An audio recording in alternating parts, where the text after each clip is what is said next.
नमस्कार साथियों, मैं राजेंद्र आप सबका स्वागत और अभिनंदन करता हूं अपने YouTube channel astrology based on लघु पारेसरी में। पंच महापुरुष राजयोगों की श्रृंखला में आज एक और महापुरुष योग जिसका नाम है भद्र महापुरुष योग, जो बुध से बनता है। जब बुध केंद्र में हो, लग्न में, चतुर्थ भाव में, सप्तम भाव में या दशम भाव में। और बुध की जहां तक बात है, बुध मिथुन राशि में स्वराशि का होता है।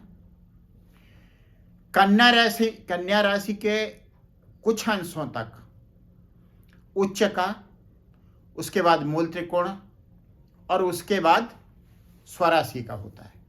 तो इसकी दो ही राशियां हैं।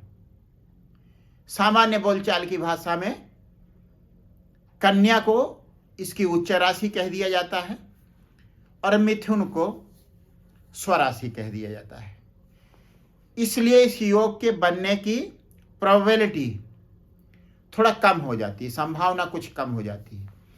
इसके अलावा यह केवल द्विस्वभाव राशियों में बनता है, ऐसी लग्नों में बनता है जिनमें द्विस्वभाव राशि हो। तो द्विस्वभाव राशि वाली लग्न कितनी होती हैं? कुल मिला के 4। पहली मिथुन, जो एक वायु तत्व वाली राशि है। दूसरी कन्या, पृथ्वी तत्व वाली राशि। और उसके बाद फिर धनु और फिर मकर। धनु हो गई, धनु हो जाती है अग्नि तत्व की राशि और मीन हो जाती है जल तत्व की राशि। इसलिए एक एक राशि अलग अलग तत्वों की, उसमें यह भद्र राजपुरुष योग बनाता है। कुल मिला के 4 लग्न। अब बात करते हैं कि अगर केंद्र में बुध मिथुन में या कन्या में बैठा है तो व्यक्ति में क्या गुण होंगे। अगर लग्न में बैठा है तो भद्र राजपुरुष के गुण व्यक्ति में जीवन भर बने रहेंगे। अगर लग्न के अलावा कहीं और है तब वे गुण होंगे, लेकिन प्रमुखता से उभर कर आएंगे जब बुध की महादशा आएगी। तो सबसे पहली बात, बुध एक अच्छा वक्ता है। इसका मतलब व्यक्ति में अच्छा बोलने की क्षमता होगी। बुध तीसरे भाव का कारक है और मात्र इसीलिए क्योंकि तीसरे भाव का संबंध वाणी से होता है, कम्युनिकेशन से होता है। कम्युनिकेशन इंडस्ट्री का संबंध बुध से होता है। तो ऐसा हो सकता है कि दशम भाव में बैठा हुआ बुध या जिसका बुध स्ट्रांग है वह व्यक्ति कम्युनिकेशन इंडस्ट्री में जाए। मैं खुद भी कम्युनिकेशन इंडस्ट्री में था। मेरा बुध मिथुन राशि का है, नवम भाव में। तो एक तो ये बात हुई। दूसरा यह है कि बुध हास्य प्रिय है, स्वस्थ हास्य बुध का स्वभाव है। मजाकिया स्वभाव बुध का स्वभाव है।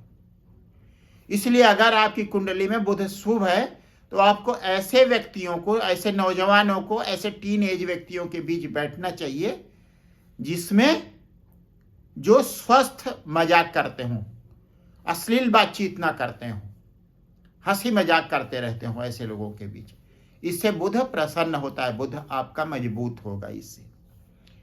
इसके अलावा बुध विजेता है, छठे भाव का कारक है, छठे भाव का स्वामी है कालपुरुष की कुंडली में। कालपुरुष की कुंडली में यह तीसरे भाव और छठे भाव का स्वामी है। तो तीसरे भाव में का स्वामी इसीलिए है क्योंकि यह अच्छा वक्ता है, कम्युनिकेटर है, बहुत अच्छा कम्युनिकेटर है। और जब साहस की बात आती है तो तीसरे भाव का कारक हो जाता है मंगल, स्वामी बुध और मंगल कारक।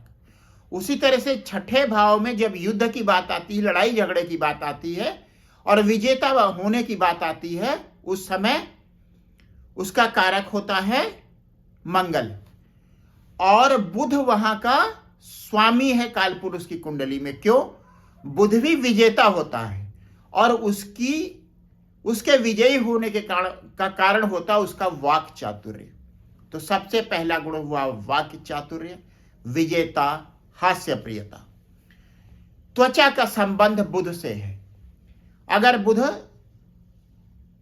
अच्छी स्थिति में है कुंडली में तो व्यक्ति की त्वचा अच्छी होती है, और अगर बुध दूषित है तो व्यक्ति की त्वचा दूषित हो जाती है, उसे त्वचा रोग होता है।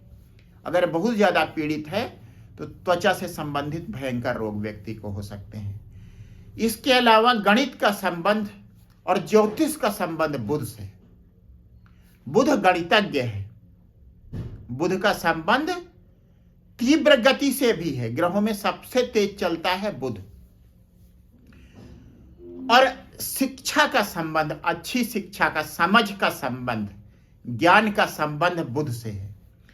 बुद्धि का कारक है बुध, और बुध एक चतुर व्यापारी है। तो बुध प्रधान व्यक्ति बहुत अच्छा व्यापारी भी बन सकता है।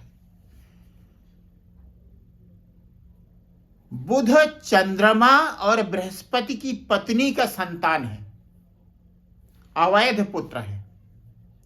मां बृहस्पति की पत्नी है, लेकिन बृहस्पति इसके पिता नहीं है। इसी बात से क्रुद्ध होकर बृहस्पति ने बुध को नपुंसक हो जाने का श्राप दिया था। और चूंकि जब चंद्रमा की बात आती है तो जब यहां जो कहानी मैंने अभी आपको बताई, चंद्रमा को पिता माना जाता है और बृहस्पति की पत्नी को मां माना जाता है। लेकिन जब सूर्य और चंद्र की बात होती है तो सूर्य राजा होता है और यहां पे चंद्रमा को युवती माना जाता है। तो उस केस में चंद्रमा मां के रोल में आ जाती है।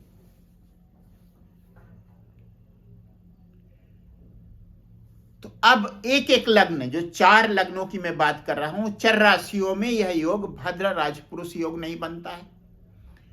मतलब 1, 4, 7, 10 मेष, कर्क, तुला और मकर में यह नहीं बनता।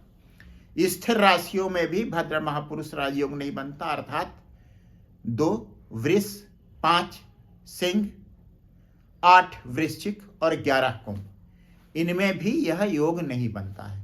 यह योग बनता है 3, 6, 9 और 12। वायु तत्व, पृथ्वी तत्व, अग्नि तत्व और जल तत्व राशियां हैं। सबसे पहले बात कर लेते हैं मिथुन लग्न की। मिथुन लग्न में और चतुर्थ भाव में यह योग बनता है। लग्न में आती है मिथुन राशि, इस तरह से लग्न में बनता है, और वायु तत्व राशि है, साथ ही साथ द्विस्वभाव राशि है। तो ऐसा व्यक्ति बहुत जल्दी उसके विचार इधर से उधर हो जाते हैं। तो बचपन में टीन एज तक उसको संभालने की जरूरत होती है। अगर किसी व्यक्ति का बच्चा मिथुन लग्न का है तो उसे बचपन में टीन एज तक संभालने की जरूरत व्यक्ति को पड़ती है। लेकिन लग्न में दिग्बली होता है, ऐसा व्यक्ति बुद्धिमान होता है। और चूंकि लग्न में दिग्बली है पूरब दिशा में, तो जैसे जैसे पश्चिम की ओर बढ़ेंगे उसका दिग्बल कमजोर होता चला जाएगा, और जो 7वां भाव है उसमें दिग्बल शून्य माना जाता है। तो लग्न में अगर मिथुन राशि में है या कन्या में है, अभी मैं मिथुन की ही बात कर रहा हूं, तब वह स्वराशि या उच्च राशि में होता है कन्या में, साथ ही साथ दिग्बली भी होता है। लेकिन अगर सप्तम भाव में मिथुन या कन्या राशि आती है तो वहां स्वराशि या उच्च का तो हो सकता है, लेकिन दिग्बल शून्य होता है। तो इसीलिए सप्तम के उतने अच्छे फल नहीं दे पाता दाम्पत्य जीवन के, जितना लग्न में स्थित होने पर, दिग्बली होने पर दे सकता है। एक अच्छा व्यक्तित्व, कुशल वक्ता अगर लग्न में बैठा हुआ है, गणित को जानने वाला, चतुर व्यापारी, विवेकशील, बुद्धिमान, पढ़ा लिखा व्यक्ति होता है। और अगर सही समय पे बुध की महादशा नहीं आई है, बहुत पढ़ा लिखा नहीं है, तब भी व्यक्ति बुद्धिमान होता है। क्योंकि भारत जैसे देशों में बहुत बार ऐसा होता है कि किसी बच्चे को अच्छी शिक्षा नहीं मिल पाती है, लेकिन वह व्यक्ति बुद्धिमान होता है अगर बुध प्रधान है तो। अब बात करते हैं चतुर्थ भाव की। चतुर्थ भाव में इसकी राशि कन्या आती है, कन्या में उच्च का होता है। और साथ ही साथ यह पृथ्वी तत्व की राशि है और चतुर्थ भाव पालन पोषण का भाव है, इसलिए वहां पे अच्छे फल, बहुत अच्छे फल देता है। माँ के लिए अच्छे फल और जमीन जायदाद के लिए भी अच्छे फल। सप्तम भाव को देखता है, वाक चातुर्य का प्रयोग व्यक्ति अपने कार्य क्षेत्र में करता है, कार्यस्थल पर करता है। और जब लग्न में होता है मिथुन राशि में तो सप्तम भाव पर दृष्टि डालता है, दिग्बली भी होता है, तो उसकी वाकुपटता, उसकी बातों का माधुर्य जीवन को, वैवाहिक जीवन को अच्छा बनाता है। उसके बाद बात करते हैं कन्या लग्न की। कन्या लग्न में कन्या राशि पृथ्वी तत्व राशि है, बावजूद इसके कि यह भी द्वय स्वभाव राशि है। मिथुन के मामले में इसकी चंचलता थोड़ी कम हो जाती है कन्या राशि में, और उच्च का भी होता है। बहुत अच्छा व्यक्तित्व, अच्छी त्वचा वाला, अगर लग्न किसी तरीके से पीड़ित नहीं है या बुध पीड़ित नहीं है, बढ़िया, बहुत अच्छा वक्ता, कम्युनिकेटर, गणित का जानकार, अच्छा व्यवसायी होता है। और मिथुन से ज़्यादा बढ़िया स्थिति कन्या में इसकी होती है, इसलिए ज़्यादा लाभ मिलता है कन्या लग्न वाले को। सप्तम भाव को देखता है, एक सौम्य ग्रह है, सौम्य ग्रह की दृष्टि अच्छा ही करती है दाम्पत्य जीवन के लिए। उसके बाद दशम भाव में इसकी मिथुन राशि आती है, स्वराशि है, अच्छी बात है, लेकिन इसकी चंचलता, कार्यस्थल पर टिक के काम नहीं करता। उसके लिए जरूरी है कि या तो इसे गुरु की दृष्टि मिल जाए या शनि का साथ मिल जाए। क्यों? ये दोनों ही मंदगामी ग्रह हैं। अगर शनि इसके साथ बैठ गया और इसको शनि के साथ एडजस्ट करना पड़ा, जैसे दशम भाव में शनि के साथ ये बैठ गया मान लीजिए, तो पंचमेश होगा। अपने विवेक से इसे समझा बुझा के और अच्छा बना देगा इसके कार्यस्थल को। और यह मजबूरी में शनि के साथ साथ थोड़ा सा स्लो हो जाएगा, इसकी गति कुछ कम हो जाएगी। तो शनि का साथ या बृहस्पति की दृष्टि, बृहस्पति भी एक मंदगामी ग्रह है, बृहस्पति की बुद्धि, बृहस्पति का विवेक, वह बुध की बुद्धि और विवेक को स्थिरता देती है। अच्छी पोजीशन दोनों केंद्र की स्थितियां कन्या लग्न के लिए भी और मिथुन के लिए भी। उसके बाद बात करते हैं धनु लग्न की। सप्तम भाव में मिथुन राशि, चंचलता इसका स्वभाव है, टिकना इसके स्वभाव में नहीं है।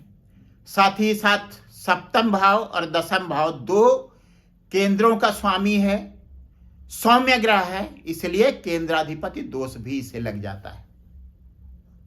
अच्छा करेगा, सब कुछ करेगा अच्छा, लेकिन उसमें थोड़ा सा दोष होगा। जैसे होता नहीं, किसी छोटे बच्चे को जब वो बाहर जाता है तो माँ उसे काजल का टीका लगा देती है, तो जिससे कि उसे नजर ना लगे, थोड़ा कुरूप बना देती है। इसी तरह से इसके फलों में थोड़ी कुरूपता होती है। जैसे लोग कहते हैं चांद में दाग, थोड़ी कुरूपता इसके फलों में आ जाती है केंद्राधिपति दोष की वजह से धनु लग्न में। मिथुन राशि हो गई सप्तम भाव में, कन्या राशि होती है दशम भाव में। अच्छी स्थिति, अपने वाक चातुर्य से छा जाता है वो पूरे माहौल पर, और एक तरह से अपने वाक चातुर्य से अपना काम निकाल ले जाता है, इसीलिए इसे विजेता भी कहा जाता है। अच्छी स्थिति, सप्तम भाव की तुलना में दशम भाव में कन्या राशि में बुध की स्थिति अच्छी होती है। तो भद्र महापुरुष राजयोगों की श्रृंखला में आखिरी जो राशि आती है वह है मीन राशि। मीन राशि में चतुर्थ और सप्तम भाव का स्वामी है। चतुर्थ भाव में अपनी राशि में रहता है, माँ का बहुत अच्छा सुख देता है, माँ हंसमुख स्वभाव की होती है। और सप्तम भाव में कन्या राशि में अगर बुध की राशि आती है तो पत्नी विवेकशील होती है, और साथ ही साथ ये रहता है कि वह अच्छा कम्युनिकेट कर सकती है। और वही माध्यम बनता है वैवाहिक जीवन को अच्छा बनने का।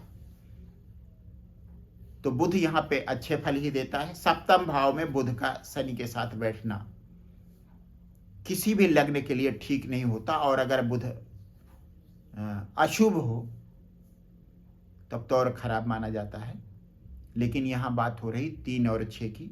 बुध अगर वहां पे स्थित है तो अच्छा ही करता है। ये 4 लग्न मिथुन, कन्या, धनु और मीन मैंने आपको बताई, जिनमें भद्र महापुरुष राजयोग बनता है। अब आखिरी एक और योग बचता है जो शुक्र से बनता है, और वह सारी लग्नों में बनता है। ये केवल 4 में बनता है भद्र महापुरुष राजयोग, जो बुध बनाता है। शुक्र ऐसा ग्रह है जो किसी भी लग्न में उसके योग को, जो योग वह बनाता है केंद्र में बैठकर, उसे मालव्य योग बना कहते हैं। तो अगली जो चर्चा होगी वो मालव्य योग की होगी, और इस तरह से 5 महापुरुष राजयोगों की श्रृंखला समाप्त हो जाएगी। बस आज के लिए इतना ही। आप सबको बहुत बहुत धन्यवाद। मेरे वीडियोज को देख रहे हैं, उसे पसंद कर रहे हैं और शेयर कर रहे हैं। यदि किसी कारण से आपने अब तक मेरा चैनल सब्सक्राइब नहीं किया है तो कृपया उसे सब्सक्राइब करें। एक बार फिर से आप सबको बहुत बहुत धन्यवाद।